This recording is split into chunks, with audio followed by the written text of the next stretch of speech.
All right, well, maybe we should get going here. Good evening.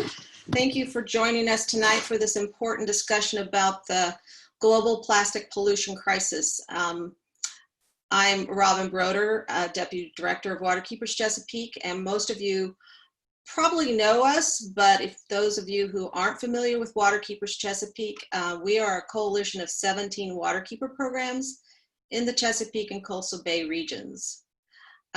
Before we begin, I want to say that all of us here tonight hope that you and your families are safe and healthy during this global pandemic. We want to acknowledge all of those who have lost their lives and livelihoods to COVID-19.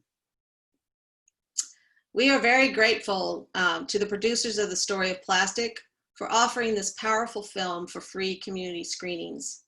Like all of you, we had hoped to be able to offer it in an in-person screening, but being able to do it this way virtually means more people can see it and participate in tonight's discussion.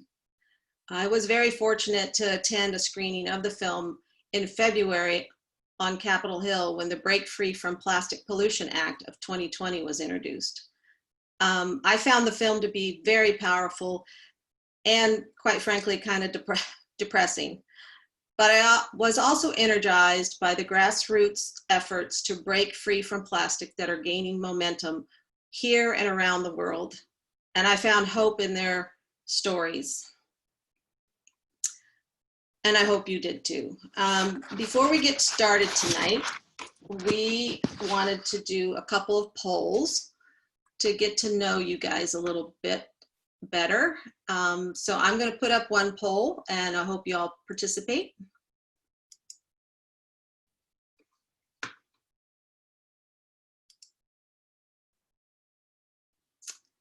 So we want to ask, where do you live?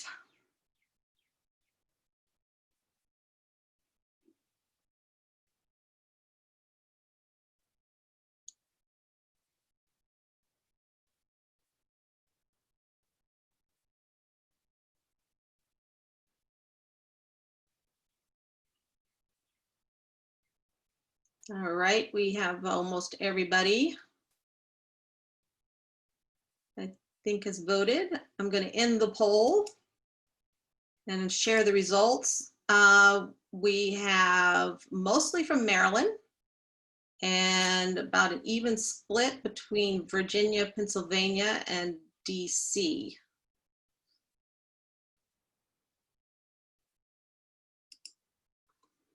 All right, the next poll we have is about whether or not your state, county, or city has a ban or tax on plastic bags.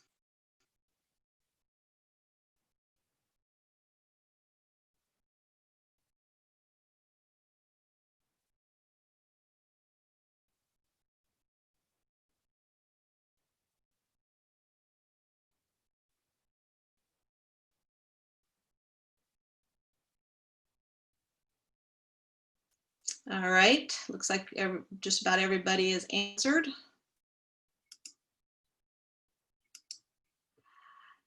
And about 55% of you said no. So we got some work to do there. But the good news is 39% of you said yes.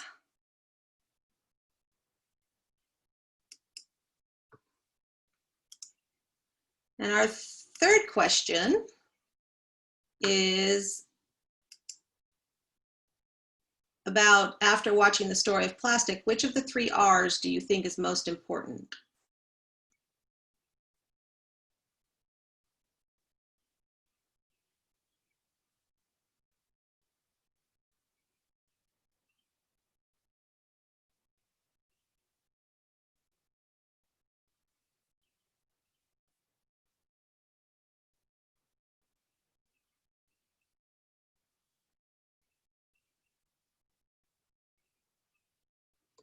All right. Well, that one was pretty obvious. 96% said reduce. All right.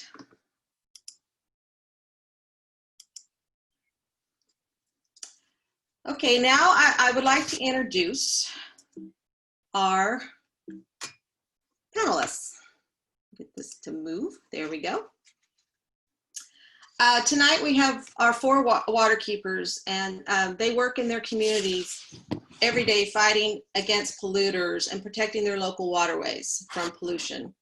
Our waterkeepers have seen the plastic pollution problem, as pointed out in the film, skyrocket in the last 10 to 15 years. Our panelists will spend a few minutes each discussing their reactions to the film and what they are doing as waterkeepers to address plastic pollution. We will then open it up for Q&A. And like I mentioned earlier, you can type your questions in the Q&A box at the bottom of your screen, and we will try to get to as many as we can. Anacostia Riverkeeper Trey Sherard has worked at Anacostia Riverkeeper for over 8 years. The Anacostia River has a big trash problem and is one of the 2 rivers in the nation that has a total maximum daily load, or a TMDL, for trash. Trey will tell us what is being done to address the trash problem and the progress that they have made. Lower Susquehanna Riverkeeper Ted Evgeniadis has been the Riverkeeper since 2017. He will talk about the pressure the petrochemical industry is putting on Pennsylvania to build plastic plants, as well as his efforts to address trash and plastic problems like microplastics in the Susquehanna River. TrashFree Assateague Program Coordinator Billy Weiland will give us the ocean and beach perspective on the plastic pollution crisis. James Riverkeeper Jamie Brunkow has been the Riverkeeper since 2012 after serving as the Sassafras Riverkeeper for a few years. Jamie will talk about recent plastic legislation in Virginia and about his organization's efforts to fight plastic pollution and the use of data to drive policy changes. So first up, we have Trey. Hey everybody, well, my name is Trey Sherard. I'm the Anacostia Riverkeeper. Been here about 8.5 years, like Robin was saying. And Anacostia Riverkeeper's mission is to restore and protect the Anacostia River for everybody who lives, works, and plays in the watershed. We're advocating for a healthy community or a healthy river for all of its different communities. On this slide in dark blue, you can see the outline and the shadow of the Anacostia watershed. The teal green lines are some of the county and district jurisdictions. So you can see Prince George's County, Montgomery County, and the district all are part of the Anacostia watershed. And then each of those yellow stars represents a trash trap. So if we go to the next slide, we should have a trash trap up next. And this is actually not just any trash trap, this is a bandalong litter trap. And this particular bandalong litter trap is the oldest one in the northern hemisphere of Earth and the western hemisphere of Earth. So this is a technology of floating trash traps. They're actually passive, so there's no moving parts. It makes them a lot cheaper to produce and a lot easier to maintain. They're still not cheap. These are serious pieces of infrastructure. But this one has been in DC on Watts Branch, which is at the mouth of Watts Branch in Kenilworth Park, for just under 11 years. And this one you can see the upstream is on the left. The water comes from upstream carrying whatever it's carrying. In this case, as you can see in the trap, almost all plastic bottles. Those bottles really raft up on top. There's some sticks, there's foam, occasional glass bottles or aluminum. Balls are actually a really common item that we see in the trash traps, common enough that they get their own category. But most of the volume you see, and actually 60% of the weight, and everything's floatable or most of it's floatable, 60% of that is still plastic bottles, just single-use plastic bottles. We can move on to the next slide. While we're moving, these traps, there's 4 of them right now in the District of Columbia. They were the first ones to invest in this technology. There's about 20 of them now in North America. And we have 2 more in Prince George's County, Maryland, that we've installed in just the past couple of years. We're actually permitting a 7th trap for the watershed right now, and that's going to be going into Montgomery County. So if you're local and you want to find out more about the traps, please reach out to me directly. Our information is all over the place. And then if you're not local, but you want to find out more about the traps, we frequently give information about those traps so that other jurisdictions can start using them as well. We've shifted over to Anacostia Riverkeeper's Clean Waterways series. So when I started work 8.5 years ago, I was part-time, and came on to start the volunteer program that we have. That volunteer program has grown in no small part because of partnerships. If you look at the far left of this picture, you'll see a bright orange van, and that van is a coffee truck. And Chesapeake Bay Coffee Roasters brings us coffee for hundreds of people every MLK Day, and everybody's bundled up because it was MLK Day. The young woman in the sash just behind the front was actually Miss Anacostia. There's probably about 150 people in this picture, and this was one of our 2 coldest years. This was about 6 degrees Fahrenheit when we wrapped up earlier on 11 a.m. This past year in 2020, we had 350 people, which was great because that was our last big cleanup we got to do before COVID really put the kibbutz on large gatherings. But this is really important. This one is my favorite, particularly because Anacostia Riverkeeper didn't start this event. Pope Branch Park Restoration Alliance and the gentleman in the white hat and the woman in the black leather jacket up in front, Irv and Dolly, they're 2 representatives for the neighborhood. They live just around the corner from this picture. And they had been doing this cleanup for about just shy of 10 years before we got involved about 5 years ago. But we leveraged our resources, our materials, our people, and our outreach capacity to really grow that to where it's hundreds of people each year. And we pull up literally tons of trash. Robin, if you'll flip to another slide. That is a full-size Chevy Silverado in the background, just for reference. That's Irv. And you can see that we have Trash Mountain in the foreground. That is just that mountain of trash that we pulled with a couple hundred people in just about 2 hours. And we not only pick our trash up and put it in bags, we actually sort it as we go. So we're sorting this trash out to plastic bottles, glass bottles, aluminum cans, foam litter. And when we have a group of this size, we actually even separate expanded polystyrene foam to food and drink related and other foam, and a bunch of other categories. We have about 12 or 13 categories, depending on when we did the cleanup, and over half of those are different kinds of plastic. Next slide, please.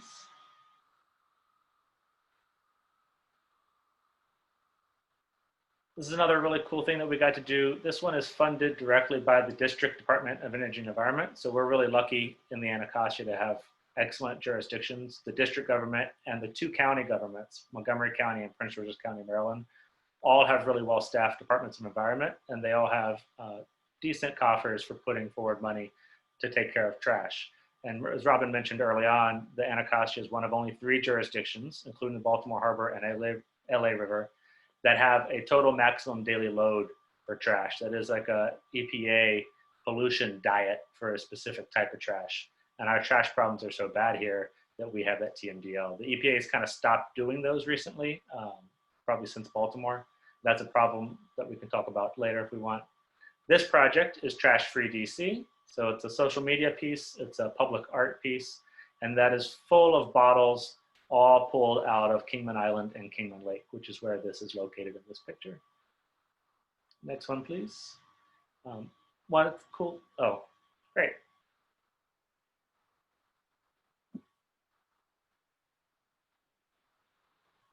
Trey, did you have more that you wanted to say?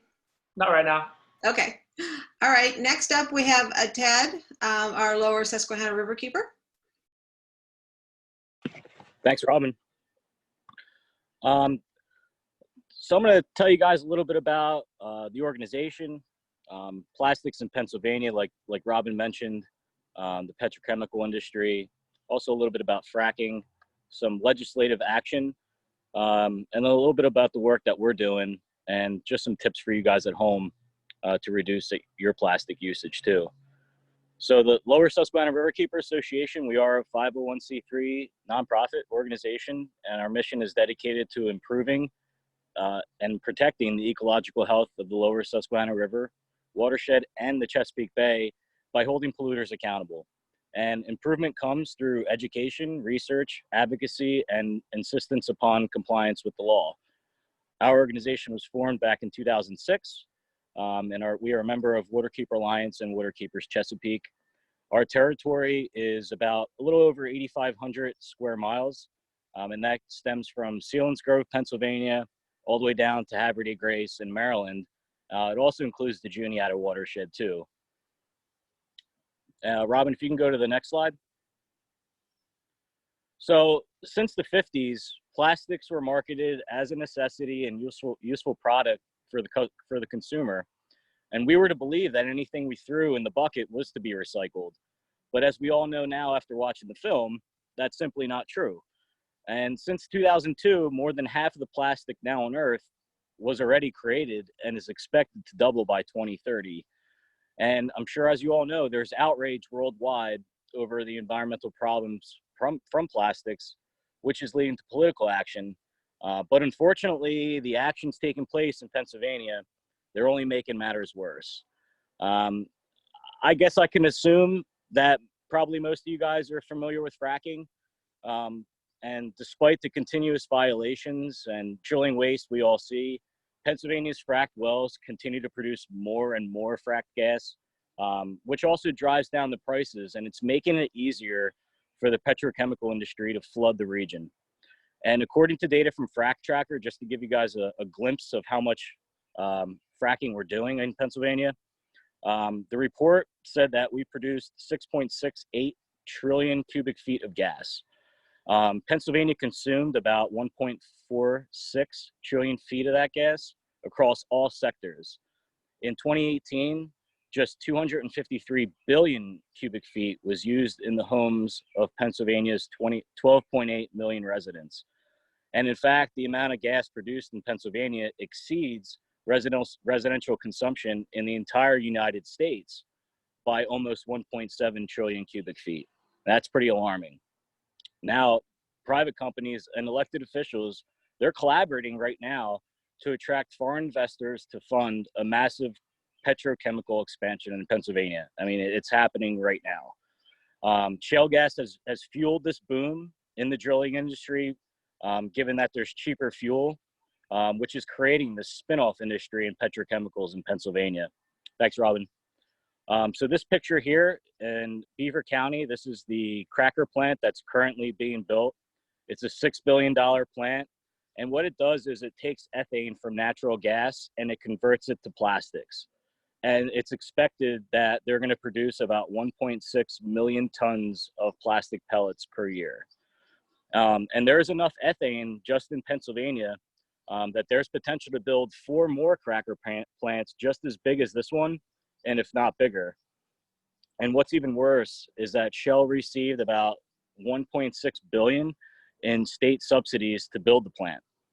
And they also are permitted to emit 2.2 million tons of carbon dioxide each year, which could be the equivalent of adding 480,000 more cars on the road.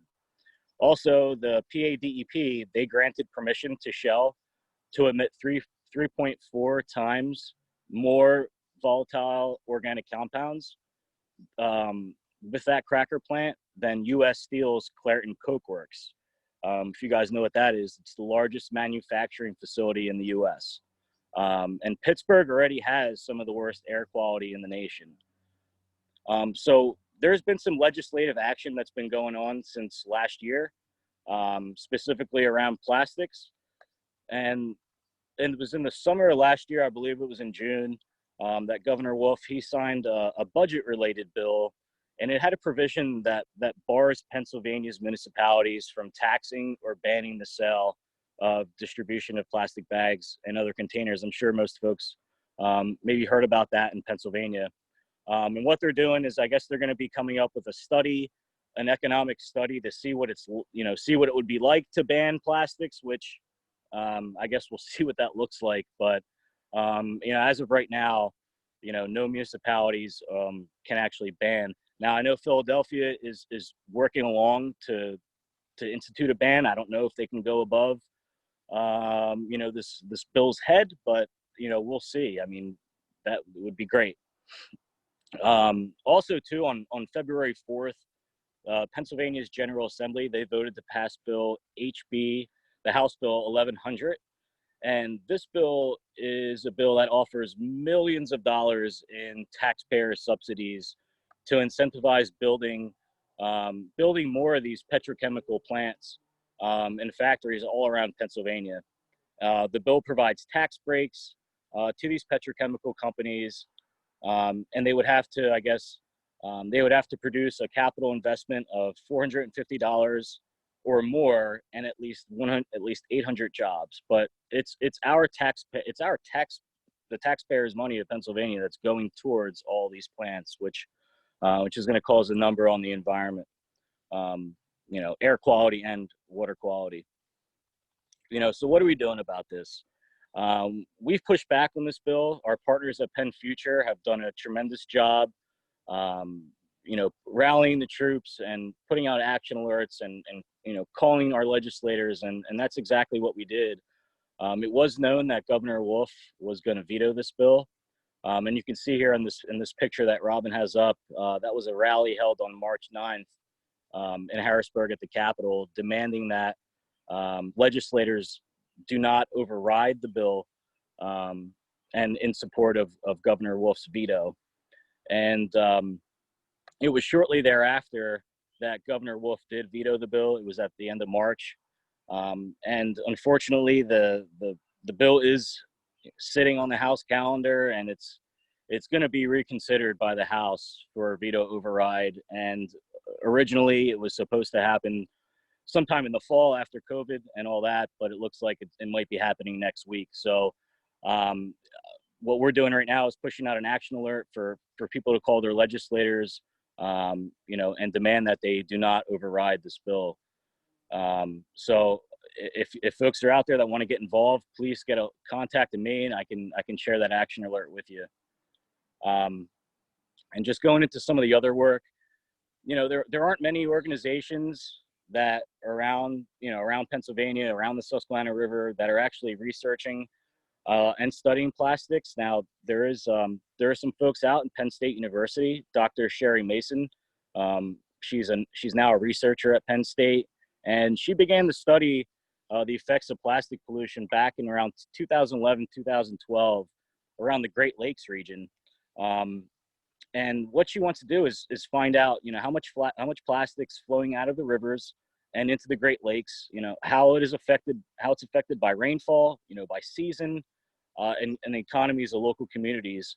And she's hoping to correlate what's pulled out of rivers and what's collected in their beach cleanups in the Great Lakes. So what we're trying to do is something similar here in central Pennsylvania and down into Maryland. We're gearing up to begin a microplastics monitoring program throughout the lower Susquehanna to study similar parameters like Dr. Mason's study. And we're going to have a lab set up around the Harrisburg area to analyze plastics, especially microplastics. We'll have all the lab equipment to sort and organize and decipher them. And we will be recruiting volunteers to act as citizen scientists to help us learn more about plastics in the Susquehanna watershed. And this program will roll out sometime in the fall. So if you'd like to join our team, just please let us know. You can email me, contact me at any time. Also, our organization has been around for quite a while, like I said, since 2006, and we've been hosting multiple river and creek cleanups every year since that time. We'll celebrate our 20th anniversary of the Cadorus Creek cleanup this year, which is a tributary to the Susquehanna River. And currently during the crisis, as you can see in these pics here, we have a dumpster container located among a residential community along the Susquehanna River. So residents and other people and volunteers can come down there, pick up litter and trash, and dispose of it in the container. And we're very fortunate to have very great relationships with our local waste management and our solid waste authority. So very fortunate to be able to do and put these containers and have folks clean up wherever, really. So if people are out there and you're listening, you live in the lower Susquehanna River or the Juniata watershed, please give us a call. Our organization has removed tons and tons of plastic from our creeks and rivers, and we're always looking for new sites. So if you know a site that needs cleaned up, just let us know. And then also too, like just personally, what you guys can do on your own is exactly what I just said. Organize and schedule community cleanups. Give us a call up another local watershed group, and just get people out there and get people out in the creeks and rivers to start cleaning stuff up. You can urge your favorite restaurants to use reusable or compostable, to-go containers and such. You can work with your local watershed group like ours to conduct citizen science research on local streams too, surrounding plastics. And and getting those samples. We also push for people to take, to stop using plastic bottles, use reusable drinking bottles. Most of the time they're made out of stainless steel, not plastic, and buy reusable over disposable items. Also too, shop with reusable bags versus plastic bags. Now, I found that going to supermarkets now, they won't let you bring in your own bags. It might be tough. You might have to just not bag your groceries in the store, take your whole cart of groceries and bag them all at your car. I mean, that's kind of the, the sacrifice that we have to make to make sure that we're not continuing to buy plastic bags. I know I got a whole bunch of them. Also too, polyester winds up into our washing machines, and those tiny fibers wind up into our waterways too. So wear cotton instead of polyester, and support companies that use glass, metal, or cardboard. And the final thing I'll say is say no to plastic straws. And I'll stop there and we can continue on. Robin, thanks. All right, Ted, thank you. Now we have Billy, and he's going to give us sort of the ocean and beach perspective. And I just realized I spelled his name wrong. All right. EI. Right. All right. All right. So talk to you guys a little bit about the Trash-Free Assateague program that our organization, Assateague Coastal Trust and the Assateague Coastkeeper, we started Trash-Free Assateague, also TFA, in early 2017, with the birthplace of this program really originating on the very northern part of Assateague Island National Seashore. On the slide here, that's we're looking north with the with Ocean City, the town of Ocean City, on the north side of the inlet there, and the north point of Assateague there on the south side of the inlet. And really, this part of Assateague it's a really good example of the geography of trash and how trash is ending up on different parts of, in this case, a barrier island, but a beach in general. There's several ways. We found that the inlet, with every turn of the tide, you've got anything from the town of Ocean City and West Ocean City that's being transported and deposited on the shores there. Then, and wind also, it's collecting up against the dune line. The dune field and the dune system on the north point of Assateague is particularly prone to a lot of erosion, since the Army Corps of Engineers they've installed 2 sills on the back of the island, which has actually increased wave energy, and it's cut out a good portion of the dunes on the west side of the island there. And what that's done is you can actually, when we take a group of volunteers over there for a beach cleanup and an interpretive program, they can actually visualize relic trash within the dunes that's collected over decades. We've found Budweiser cans from 1980 with a Best By date of 1980 on it. That was and you'll also find too is that a lot of the plastic that has ended up here on the very north point, you'll find it in small, tiny microplastics in different parts of the dune system where, during a rain event, it will have these washout fans. And you can actually find, again, these layers of relic trash within the dune system. You can go to the next slide. And this slide is just looking at that north point of Assateague Island, looking south, again, with Ocean City there on the south side of the inlet. Next slide.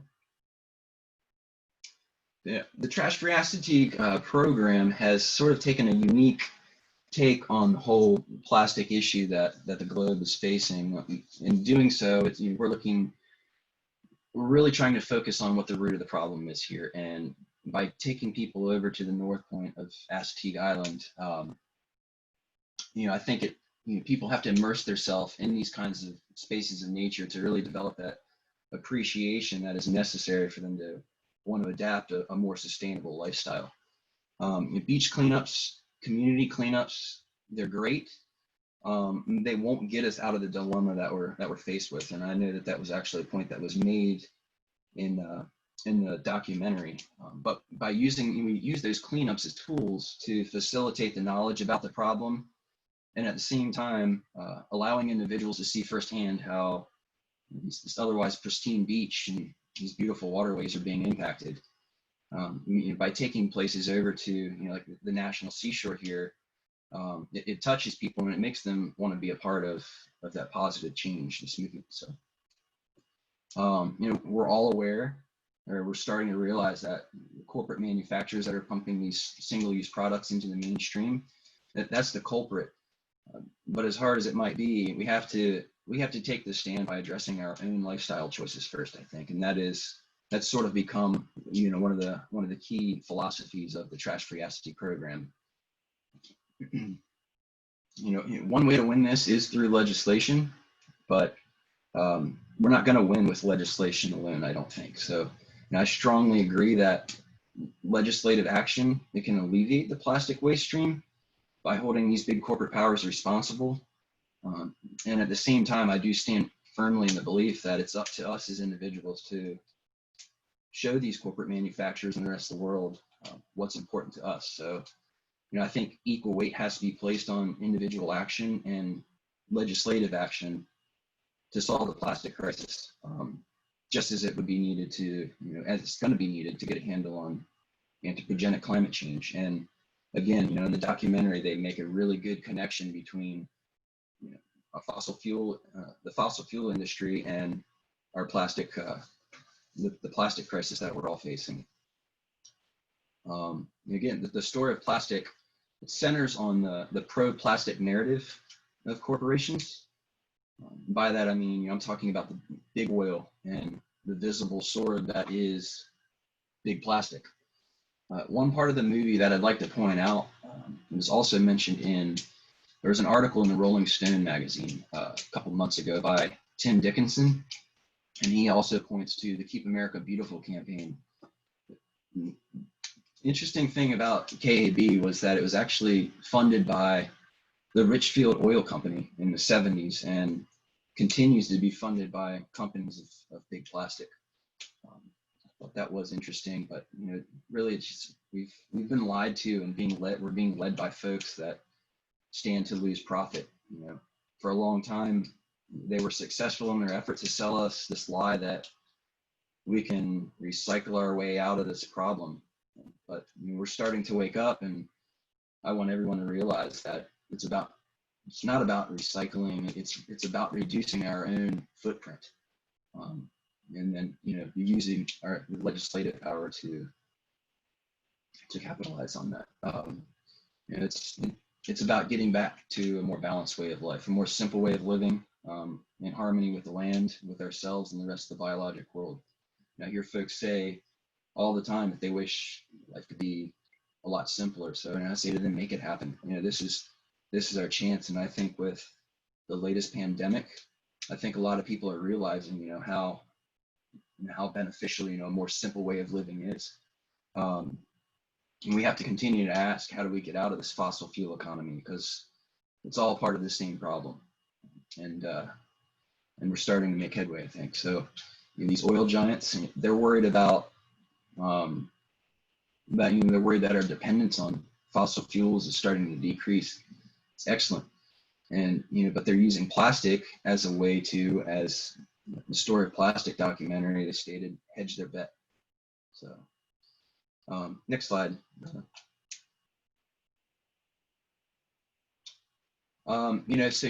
Doing community cleanups, taking people over to the national seashore here at Assateague Island. I think, every time I take groups over there, everybody walks away and they realize how, how special these places are, and these spaces in nature, and they want to do something. And, part of the cleanup program that we have with Trash-Free Assateague, we also incorporate an interpretive component to it, and this philosophy of working towards more balanced, sustainable lifestyles. This here in this slide, this is a Christmas parade float that our Coast Kids director here at Assateague Coastal Trust created to really, to bring awareness to the plastic problem. This thing was made of over 1,000 plastic bottles. And, we actually won the Berlin Christmas parade for this one. So you can do the next slide, Robin. So, this is, again, we have with Trash Free Assateague, it is a relatively young program. It started in February 2017, but the philosophy has remained the same. Really, just getting people out there too and using, Assateague Island National Seashore right in our backyard, using this space to encourage people to, to work towards more balanced lifestyles. And I'll go over a couple, legislative updates. I'm not sure if we've hit on these yet, but HB 209, this is the Plastic Reduction Act. After amendments to the bill, it became a straight up ban on plastic shopping bags thinner than 4 millimeters. Since the session was ended shortly because of the pandemic, the plan now is to have it reintroduced in 2021 as the amended bill. It became at the end of 2020 session. Thank you, guys. All right, thank you, Billy. Next up, we have Jamie, or James Riverkeeper. Thanks, Robin, and good evening, everybody. Pleasure to be here with you remotely. Sorry it's not in person, but we're happy to be able to bring some information to you during these strange times. So I'm with the James River Association. We are a nonprofit that has been around for over 40 years. And much like these other waterkeepers that you've already heard from, we do a lot of the same kinds of activities focused on these 4 key areas that you see on the slide in front of you. So advocacy is a big part of our program. We've sort of had that in effect since our very early days in 1976 when we were founded. And we've always been very active, keeping a presence at the Virginia General Assembly. Our headquarters offices in Richmond, Virginia. But we've also got offices in Williamsburg and Lynchburg, sort of upstream and downstream on the James, where we do a lot of other things from restoration to education to building new boat launches, trying to connect the public with the resource so that we can sort of build our team of advocates and people who are connected and care about speaking up for the river. So we've got a lot going on. But this evening, here to comment on the story of plastic and some of our programs that relate more so to that issue. Robin, you can go ahead and advance to the next slide. So I like to brag about this project. One of my colleagues from years ago actually started this on the James, and he did a great job of sort of helping to build awareness about this issue, and we've continued it for years. And I wouldn't exactly call a tire microplastic, but it's sort of an interesting part of the story. And I think it kind of makes the point that people can really get excited and motivated about getting out there, getting their hands dirty, and doing a good cleanup, whether it's tires or other kinds of plastic, bottles, other litter. Just like Billy said, this is a key sort of activity that we all do in our communities to connect people with the resource, but to help them understand the scale of the problem that we're dealing with. We've done tire cleanups for many years, and we are kind of tired of it, but we haven't stopped yet. We still have this ongoing issue that it's almost like a conveyor belt that you feel like you're always on doing these cleanups, but it helps to remind us that we need to play a role in directly cleaning up the river. Tires are actually made up of, a portion of them are made up of plastic. About 24% of most tires today are synthetic rubber. And, this isn't really addressed in the film, but I thought it was an interesting fact to share. In fact, the National Geographic did an article about tires and microplastics last fall that I'm sure you can find on the internet. And tires can make up at the least, based on some studies done in the Netherlands, at least 10% of the overall microplastic waste that's currently being found in the world's oceans. And this is just from those little shards of rubber that are constantly coming off of our vehicles as we're driving down the road. It's not so much what you're looking at here on the slide with tires, whole tires being in the river, but tires are a piece of this puzzle as well that we have to continue to work on. We need to find alternatives, I think, that are not contributing to the problem of microplastics. Robin, you can go ahead and advance to the next slide. So there's a whole lot of things underway in Virginia, and there's a lot of kudos to sort of throw around. Just like you're hearing about in Pennsylvania, Maryland, and DC, there are a lot of really great efforts taking place. This photo that you see on the slide is some of our staff sorting recyclables and plastics and other materials from the James River Advisory Council's cleanup, which is one of the biggest cleanups that happens every year during the fall in the James River watershed. We have stations spread out up and down the river where we have thousands of volunteers pitching in to help out on one day. But there are projects like that happening throughout the year. Longwood University's Clean Virginia Waterways program has been collecting data for about 20 years from cleanups from volunteers, and they have sort of cataloged some of the most common types of litter or marine debris that we find, which is what we're looking at here in this top bullet point. Cigarette butts sort of top the list. Yes, there is some plastic and cigarette butts, and we need to continue to remind people that those are not okay to throw on the street. They don't break down.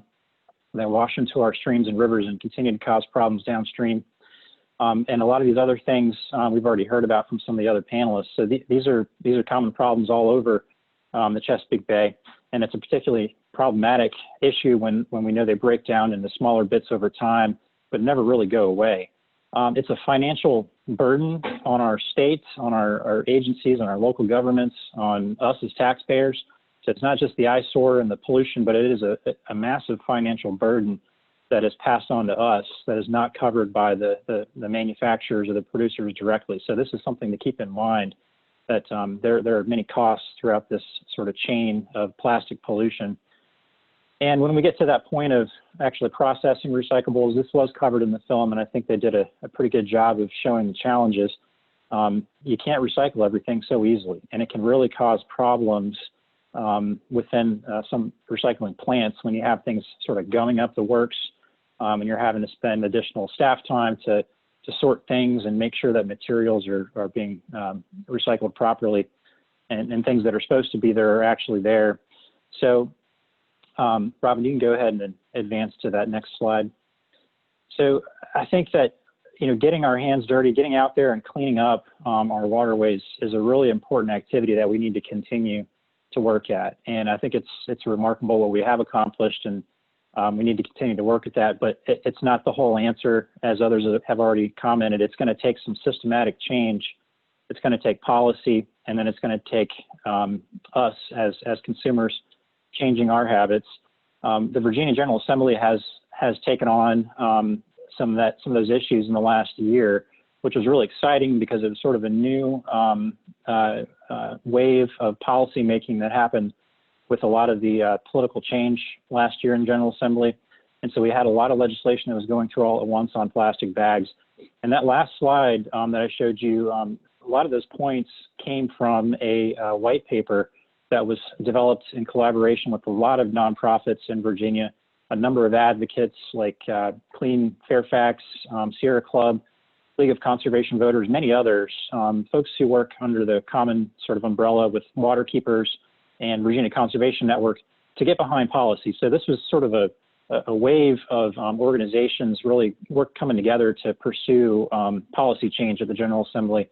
And it was a successful year. This year we got a local disposable plastic bag tax in place. This will go into effect on January 1st, 2021. And it's similar to what other states and jurisdictions have on the books elsewhere in the Bay. But this is the first time we've had this in Virginia. So this will be a 5-cent tax per bag, which will go back towards helping to address some of those litter issues on the local level. So that's exciting to have in place. There was an attempt as well to pass legislation on balloons. And since we haven't mentioned those yet, I'll just do a quick background on that issue. Many years of data and sort of a collaboration between some state and federal agencies, our Department of Environmental Quality and the National Oceanic and Atmospheric Administration. They've done studies, and they've gone out and found that a large percentage of the public still participate in these sort of celebratory ceremonies where they release balloons. And we don't think that that's a major source of pollution, but it turns out that it can be really problematic, and that those balloons can really affect wildlife once they come back down and end up in waterways. So this legislation was intended to sort of end that practice, to make it so that balloon releases were no longer exempt under Virginia's litter laws, but unfortunately did not make it through. So I think it's sort of a mixed bag, no pun intended there. We had some success this year, and in large part it was due to the hard work of many advocates and citizens and nonprofits at the General Assembly. But there's certainly going to be efforts in 2021 to sort of continue that work with the balloons issue. And I understand some organizations are also looking into the expanded polystyrene and ways to address that through legislation too. So it's very early to say exactly how that's going to shape up now, but I encourage you to check out Virginia Conservation Network's a document called My Common Agenda, and you can see a white paper all about litter, all about plastic pollution, and it sort of outlines some of the major policy proposals that many organizations like ours will be supporting and helping to pursue over the next General Assembly. And there's actually going to be a new white paper developed later this summer that'll have some updated language. Robin, you can go ahead and advance to the last slide. So just our call to action, we want to make sure that you all feel like you're a part of the solution, not just in your sort of choices and to not use plastic bags in your daily life or to avoid use of plastics. But there's a lot of work that you can do to keep an eye on the health of the river or to help be a voice for the river in certain circumstances. So we have two projects that we like to tout. Our river rats are volunteers that are trained to identify sources of pollution. The most common report that we get from our river rats is litter, plastic pollution, other kinds of trash that they see when they're out on patrols. And we've got over 300 river rats that patrol the entire James River today. This program's been around for about 8 years, and it's something that we love to tout as a way to engage citizens in monitoring the health of the river. Our River Reps program is sort of the counterpart to the river rats. That's more targeted on training our volunteers to be voices in their own communities, but to also understand the issues that the James River Association is really working on, understanding that we can't alone really be the force that gets all this work done. We really need local leaders like yourselves, local educated citizens that can speak up, that can go meet with legislators, can show up to city council meetings where a lot of this work happens. It really takes a huge team to accomplish some of these things. Yes, we passed legislation at the state level that's going to allow for local governments to tax plastic bags, but that's not an automatic thing. That has to happen at the local level and has to have local support to get to that next step of actually being implemented. So I encourage you to check out our website. It's thejamesriver.org, and be a James changer. That's our slogan that we have just sort of rolled out over the last year. We try to encourage people to be James changers. We believe if you change the James, it'll change you too. And we encourage you to check us out, and please reach out to me over email if you got any questions about what we have going on in the James.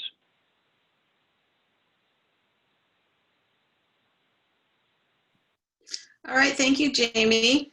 Now we're going to open it up for questions and answers. We've gotten several questions have come in, and I'm going to kick it off. And we have a few similar questions, and I think I'll just kick that off to all the panelists. You can unmute if you want, and ask a question about what kind of state or federal policies you would like to see to reduce the use of single-use plastics, and if you can also, in answering that question, address some of the concerns, especially around taxes on plastic bags or plastic things, and in environmental justice issues, like folks who might not be able to afford that tax. And so if you could, and the second part of the question, well, actually, I'll just leave it at that. So if you guys want to weigh in and ask, talk a little bit more about some of the policies you think on the state or federal level we still need to see to reduce single-use plastics. All right, this is Trey. I'll go first. I dropped a pretty hefty, I think I actually used 2 answer boxes in the Q&A panel on the first part of that question that I heard. The district Montgomery County both have 5-cent bag fees. So that's a fee on a disposable bag, paper or plastic. Maryland, as a state, actually just tried and failed because of the early close of their General Assembly session because of the pandemic. But they were actually pretty close to passing a ban on plastic bags with a 10-cent fee on paper bags. And that was going to be statewide. So speaking to some of the economic hardship questions about that, one, in the district at least, the 5-cent fee for plastic bags was set so that even if a family who's not got much money, who are at risk, they are underserved, even if they weren't able to get reusable bags, the 5-cent fee was determined not to be a significant hardship. On top of that, when the district launched their bag fee, and this is over a 10-year-old piece of legislation now, so it's got a really strong decade-long track record behind it, they gave away bags. So they gave away all different manner of reusable bags, many of which were actually printed with statistics and facts about the river, about plastic, and about recycling. They targeted senior centers, homeless shelters, and various food pantries that were giving out food to people who were obviously underserved otherwise. And they really got a lot of bags, reusable bags, into the hands of those people who would normally be the ones that are at risk of some kind of financial hardship. I don't remember if Montgomery County followed that when they opened theirs, but I believe they did something similar.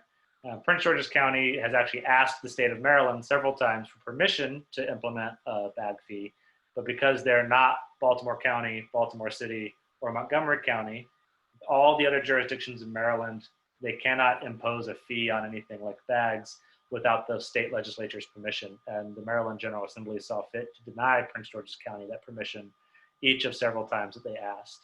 One of those bills, I think Jamie mentioned one in Virginia.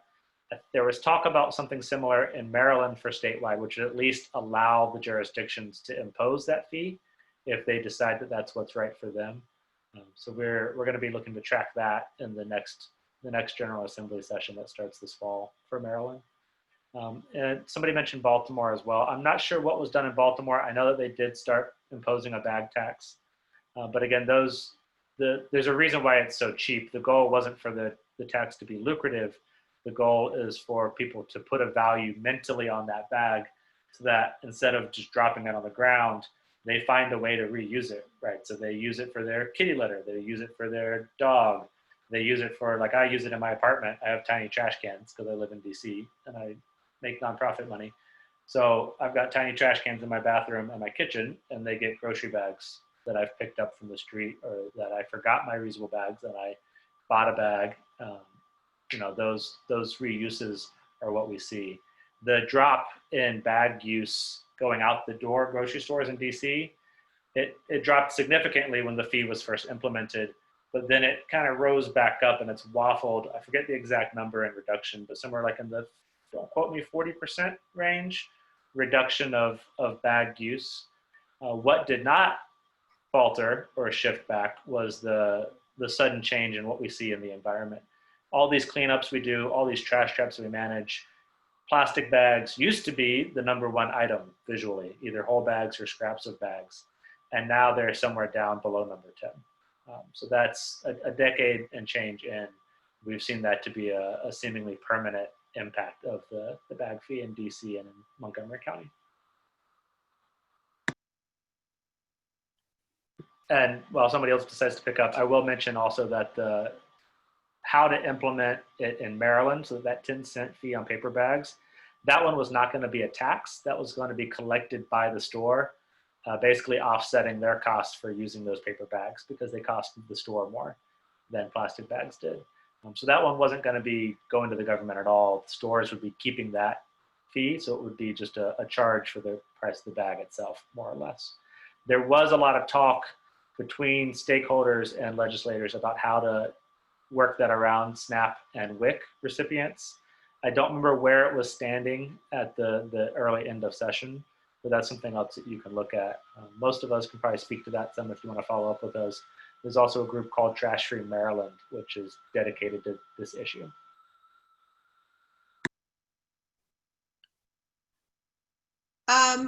Thank you, Trey. I think I'll move on to a sort of a related question that has been posed about instead of fees or taxes on the bags or the bottles, instead somehow having policies that make the producers of the plastic responsible. So would anybody like to weigh in on that? The film talked about that as well. Do you guys see any of those kinds of policies or in our various states or on the federal level coming down the pike? Or I think it's part of the Break Free from Plastic Act of 2020, but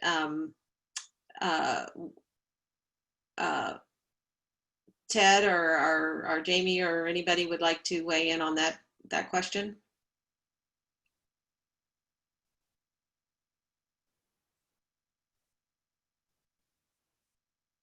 Anybody unmute? Should I unmute you? Yeah, I just to fill the silence, Robin. That's a major challenge going forward. I think. Yeah, we've got to find a way to sort of really address the source of the issue. A lot of our work is happening at the state level, and I'm not aware of something like that coming down the pike. But I think that we have to be out there looking for that, and perhaps that's something that we can be strategizing about at the federal level. It's like Trey might have something to add. Yeah, so we, Anacostia Riverkeeper, and a lot of other groups in DC, were pushing on the District Department of Energy and Environment, which is sort of a city agency, sort of a state agency, on getting a bottle bill. Historically, one crashed and burned a couple decades ago in DC. The bottling industry got Black churches involved in opposing it because they told them some stats about how Black people will use more bottles at that point than white people did, which was true. And then they converted that into, this is an attack on your churches. And it went down in such flames that no politician in DC was even willing to say the words bottle bill out loud for, I think, almost 2 decades, maybe a little bit longer. We got them talking about it at the agency level, but it seems that the Mayor Bowser is distinctly opposed to any kind of bottle deposit. So what they've pivoted to now is EPR, so extended product responsibility. And this is where the government, whatever pertinent jurisdiction it is, would assess how many bottles or products, whatever kind of packaging it is, seem to be getting missed by the, they know how much a bottling company, say it's Coke or Nestle, whoever, they have numbers for how much they're selling to different markets. So they know how many bottles per producer are going into the market. And then they have some idea of how many bottles are being recycled back out on the other end by the jurisdiction. So that gap would then be split roughly by market share between those different manufacturers. And that value of those bottles, how many they have to collect, that would become what that company needs to collect one way or another. And then the jurisdiction would enforce the collection of that amount of material per company. And if the companies want to team up or split their resources, then great. And that's how they would be judged. So the companies would be free to implement the solution however they see fit. So they could fund a whole lot of cleanups, and we would count the weight of that trash collected. They could fund new trash traps, and we would count the weight of that trash collected. They could do something creative that we haven't thought of. They could pull some of the things that they do in other countries, reverse vending. There's a lot of different solutions, many of which we've not seen in the US yet. But it would be up to the companies to decide how they're going to solve the problem. The jurisdiction would be forcing them to solve the problem to X or Y number of bottles per year. That's something that the district is talking about. It's something that the Director of Environment for DC and the Director of Environment for Montgomery County, Adam Ortiz, is also talking about. I think we've got Prince George's County online. And the more we can make this around the district and more regional, then that's going to make it a much stronger argument that we can get these different jurisdictions competing, in a sense, to see who can get it done first and best. And when they know that other jurisdictions are doing it, it'll help the stickier jurisdictions, say down south, or in the middle of the country begin to see the weight of implementing it as well. Thank you, Trey.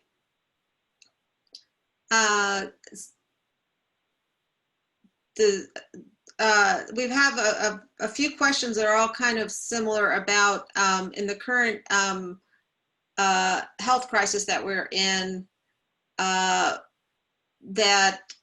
there's been a push by the industry to say that plastic is the safest thing to use. And there's also been efforts by the industry to roll back some of the efforts to ban or tax plastic.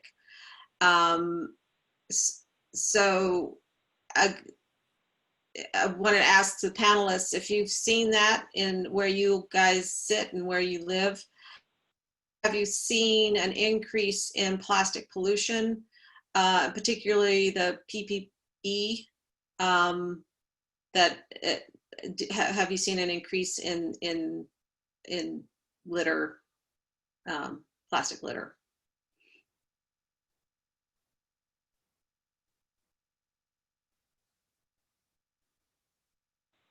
I mean, this is Ted. I could probably guarantee that we all have. I mean, I see it every day that I'm out. You know, you got dropped bags, dropped gloves. You know, it's an issue, and it boils down to education, really. And it's the same, you know, it's the same person that throws a bottle over a bridge that crosses a creek.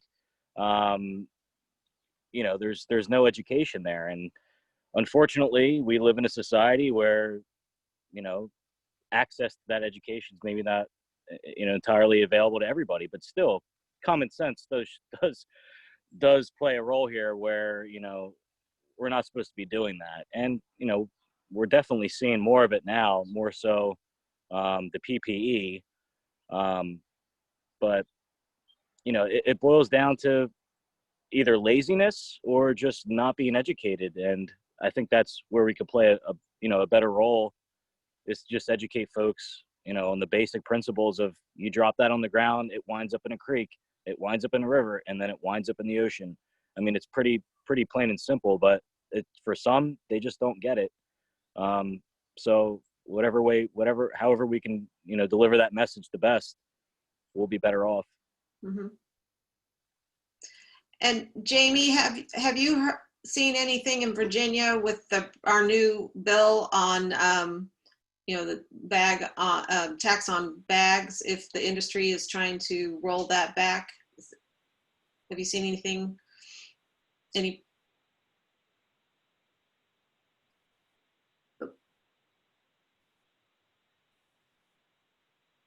Jamie, I can't hear you. I think you're unmuted though. I'm here now. Sorry about that. I got muted on my phone.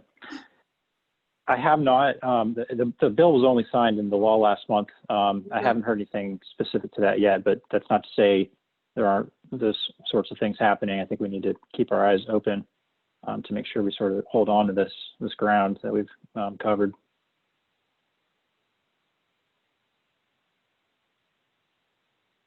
There was, since I'm speaking again, there was a question also about whether there are going to be organizations in Virginia working at the local level on getting those 5-cent taxes in place.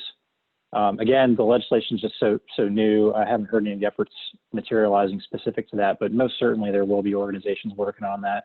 Mm-hmm. And many of the folks that we work in Virginia have this sort of local footholds. We're really active in Richmond and Williamsburg and Lynchburg in particular, and organizations like ours can sort of build those relationships with local governments to try to make the case for things like this. Mm-hmm. Also, I think there's going to be efforts to draft up a template of an ordinance that to give to local jurisdictions that they could use. Surfrider has a lot of information on their website of that kind of thing, where toolkits for local jurisdictions to use to pass ordinances and regulations to you know, have local bans or local taxes So that, yeah, there is, like Jamie said, it's new in Virginia, but there will be efforts to do outreach to local jurisdictions to encourage them to take advantage of this new law that we have.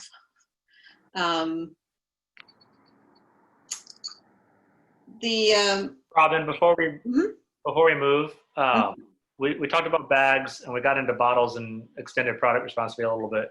Something else is the foam ban. So, in Montgomery County and Prince George's County, we have currently operating bans on expanded polystyrene foam for takeout containers, whether it's cups or clamshells, plates. There's a couple loopholes in different jurisdictions, but a couple of different things you can do. One, at least let your local jurisdictions know that you're bad if they've stopped enforcing that during COVID.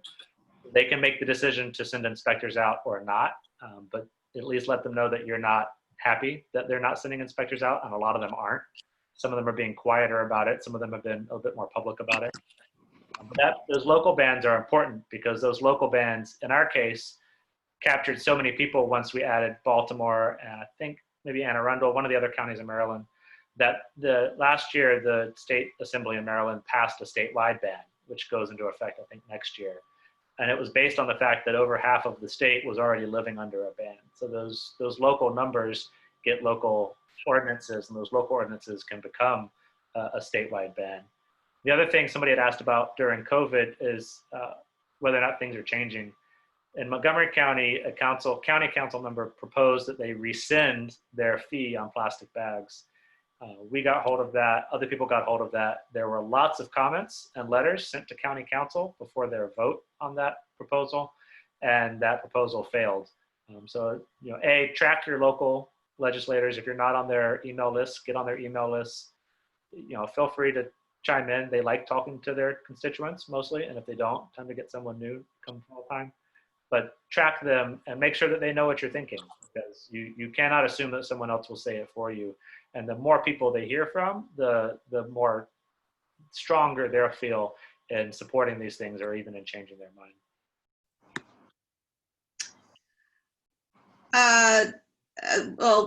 Building on that and what Trey just talked about, there on the Maryland statewide ban on foam food containers would go into effect July 1.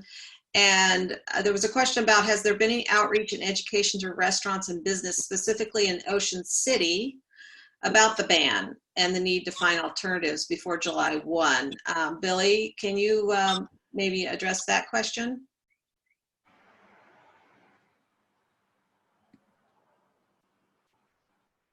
Sorry, Robin, can you say that one more time? I apologize. Has there been any outreach and education to restaurants and businesses in Ocean City about the ban on foam food containers that's going to go into effect on July 1? I think I want to say, I know Surfrider Foundation has done a lot with that. There are a good number of, I know of at least 12 restaurants that are already using reusable takeout containers that have already converted. I think Surfrider Foundation is doing a lot of promotion for that and pushing these restaurants to do that. Other parts of Maryland, Trey, have you seen anything in other parts of Maryland? I haven't, but our jurisdictions that we serve in Maryland are already under the ban. Yeah. So we haven't seen a lot. But Billy, you're right. Surfrider's been doing a ton of work, especially around Ocean City. And I think one or two of those restaurants, it's like a taco shop, somebody's taco shop. Mother's Cantina. They've really taken the lead on, a lot of the plastic reduction in the restaurant industry, and a lot have followed suit. They did a lot of the lobbying too. So they came in and represented some of their other restaurants and gave the business argument for it. So they've been doing some really cool stuff. And this is sort of, I guess, kind of goes back to, how this pandemic has exacerbated, I guess, the flow into the waste stream. The town of Ocean City here in this area, we've had a lot of carry out.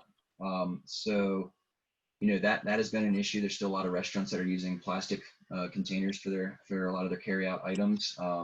This weekend in the town of Ocean City, let's see a pretty significant influx of people, and there was quite a bit of trash, like in the boardwalk area and stuff. I think the resources and the personnel, I guess, they weren't fully prepared for that. That number of people that come in town over the weekend, and if people have to eat, so they're getting these carry-out containers, and so there was quite an increase in that, specifically this weekend.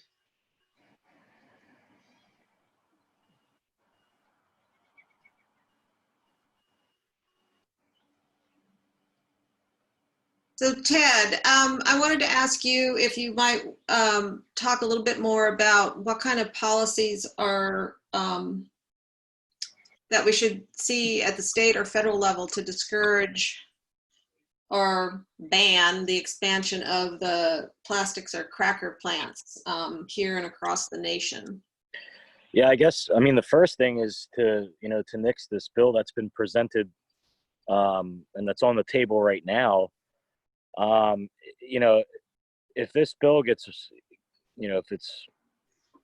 if there's an override, and this thing comes into play, we're looking at billions of dollars of taxpayers' money going to this industry.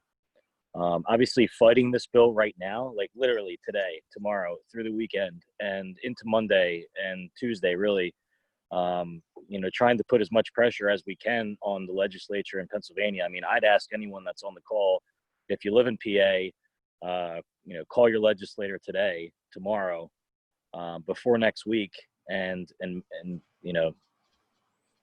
say your piece, because right now we're faced with, with impending doom, really. Like I said earlier in my presentation, there's enough gas in Pennsylvania, or at least enough ethane, that they can produce more than just what they're doing now. We're looking at multiple plants, and they made it a lot easier too. As far as the amount of money, the initial buy-in. I think it was originally 800 million was the initial investment that the company had to make. And then there was a senator out of Luzerne County that, amended the bill to reduce that 800 million down to 450. So, this is the kind of stuff we're doing in Pennsylvania, and we're run by a Republican legislature, and it's very tough in our state to get things done, especially for the environmental world. We're fighting a bill right now where the state's trying to cut funding to our parks and other clean water funds. So, what I'd say to those listening is, call your legislator, call your representatives. That's what we can do it, as far as a member of the public.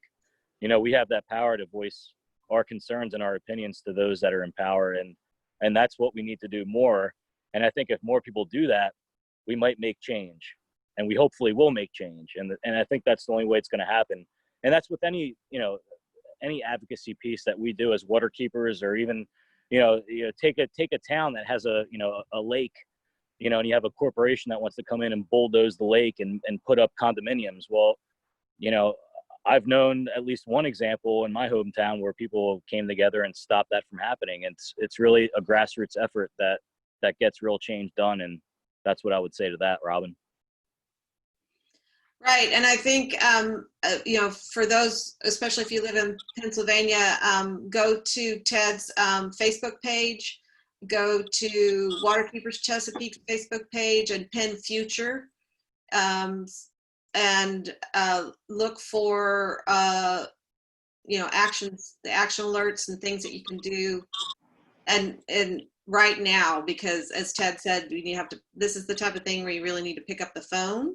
Yeah. And start calling, because it's the veto override is they're going to try and do it next week. We don't, and I think the House is supposed to be in session, what did they say, Tuesday and Wednesday or something like that? Yeah. So it's very important to act on that one.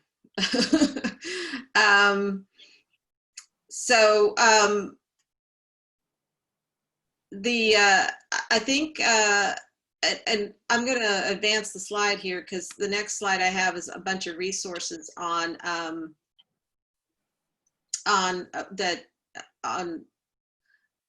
national things that the Break Free from Plastic Act of 2020. If you want to find out more information, there's a number of websites. I mean, you can go to the bill itself and read it. Obviously, nothing's happening right now in Congress, but again, Surfrider has a good blog on it. After this event, after tonight, Waterkeepers Chesapeake will send out links to resources and information that you heard about in tonight's event, and we'll send it out to everybody. We are recording the tonight, so we'll post that too if people signed up and weren't able to actually log in tonight. But the Story of Plastic website has a lot of information as well on how to take action and things that are going on locally and around the nation. And the Surfrider website has a great tool that sort of a catalog of campaigns around the country. So they're a great resource for figuring out what to do on a local level if you want to start a campaign of some sort or another. And Ted covered a lot of this earlier in the evening, but there are a lot of things that you can do in your own life. And I think this current crisis that we're in and the stay-home orders that we're under, people are wanting to know what they can do in their own backyard, in their own neighborhood. And there's a lot you can do.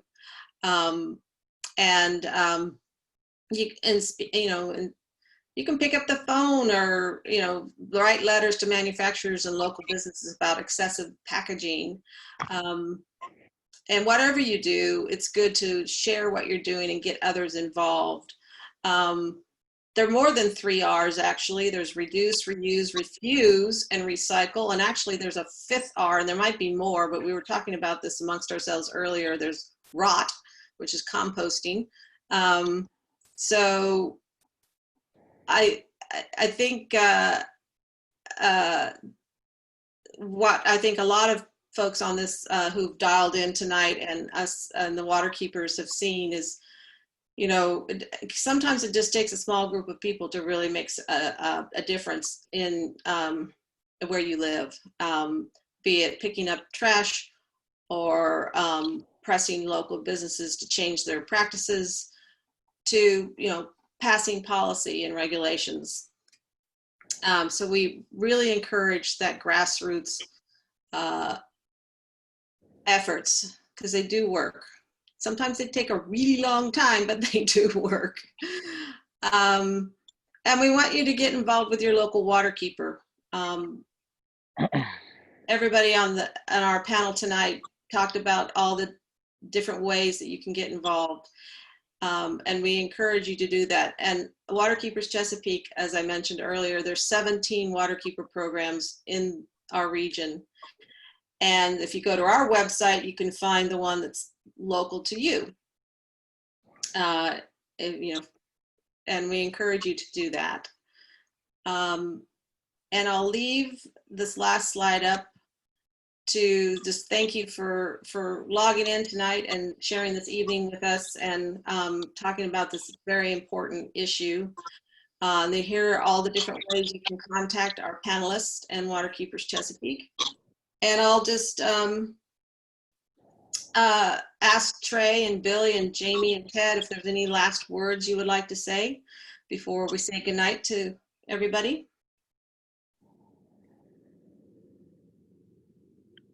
This is Ted. I would just say there's, there's plenty of plastic to pick. So, if you find yourself at home, bored, not knowing what to do, go to your local creek, go down to the river, bring a bag with you, and, hook up with your local waterkeeper. Maybe they're running a cleanup. Like for us right now, I have that dumpster down there, which, it's not getting recycled. It's waste to energy, because we have a waste energy facility in the county that I live in. But, anything that you guys can do just on a local scale, it could just be you and your family members or, anybody else. And like I said earlier, anything that's on the street winds up in the creek, winds up in the river, winds up in the ocean. And then you got Billy calling me up saying, hey, what do we have? I found something from Pennsylvania down here. So, it's the life cycle, and however, what we can do to, keep plastic from getting down there, do the best we can. Just thank everybody for watching the film, and I hope it resonated with all of you, and I hope everybody gleaned a little something today.